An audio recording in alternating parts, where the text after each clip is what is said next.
Nakaparadang van sa Beijing, China, bigla na lang nagliyab.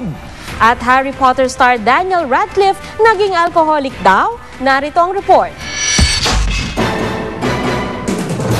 Laking bulat na lang ng may-ari ng van na ito nang makitang nagliliyab ang kanyang sasakyan sa Beijing, China.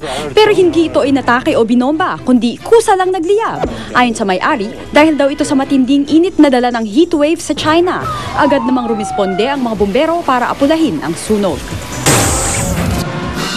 Buhay na humarap si President Barack Obama sa paggunta ng Araw ng Kalayaan, taliwas sa ibinalita sa Twitter account ng Fox News na napatay siya sa pamamaril sa isang restaurant sa Iowa.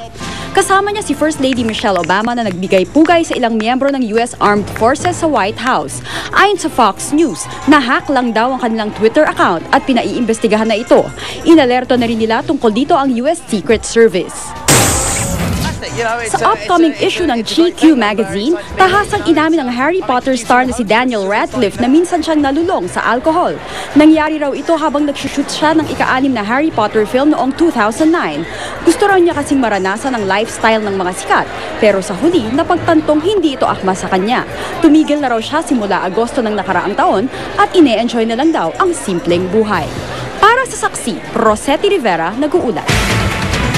Kung nasa ng balita, ikaw at ang Liga ng Katotohanan magkasama sa pagbabalitang walang kinikilingan. Walang pinoprotektahan, walang kasinungalingan, serbisyong totoo po lamang. Sa ngalan ni Vicky Morales, ako po si Sandra Aguinaldo. Ako naman Arnold Clavio, susunod ang Reporter's Notebook. Hanggang bukas, sama-sama tayong magiging saksi.